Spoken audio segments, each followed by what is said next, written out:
क्रोध हर किसी को आता है। जब भी किसी की बात बुरी लगती है या किसी का व्यवहार पसंद नहीं आता तो गुस्सा आ जाता है, और एक बार जब ये आता है तो फिर दिमाग से निकलने का नाम नहीं लेता। ऐसे में आप उस घटना को लेकर बैठ जाते हैं, उसके बारे में सोचते रहते हैं। हर समय वही बात दिमाग में घूमती रहती है। आप किसी से कोई भी बात करें वो बीच में आ जाती है।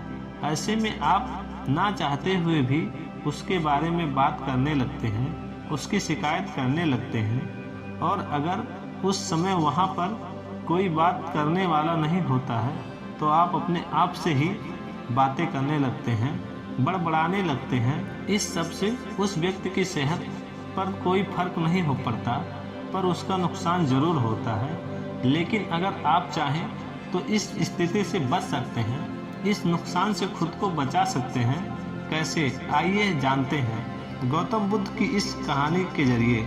एक बार की बात है, एक गांव में गौतम बुद्ध का प्रवचन चल रहा था।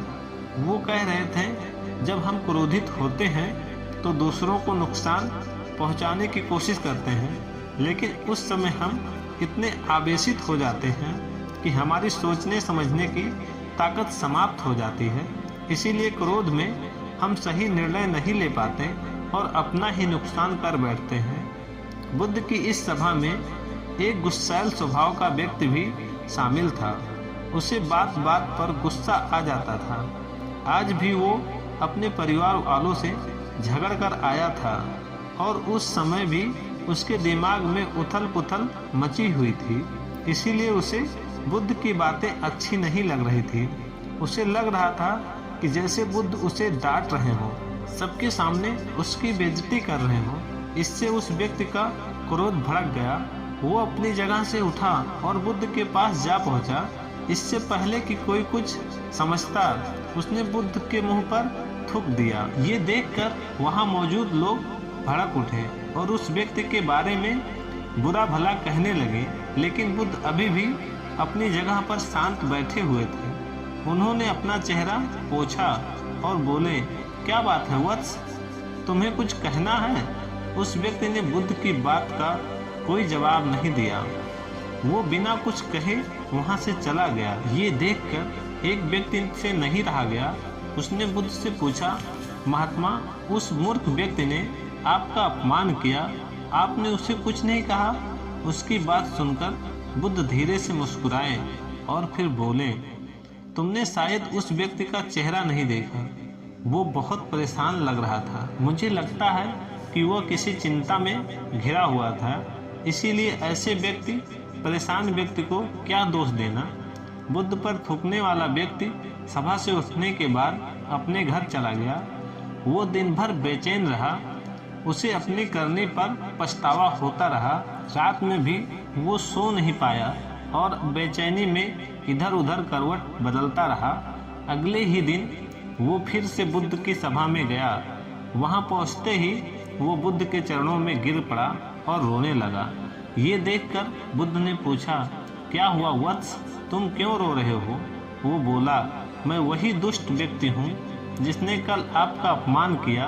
पता नहीं कल मुझ पर ऐसा कौन सा पागलपन सवार हुआ जो मैं ऐसी घृणित हरकत कर बैठा। कृपया मुझे क्षमा कर दें। बुद्ध बोले, कल की बातें तो कल ही समाप्त हो गई वत्स, कल के बारे में आज क्या सोचना।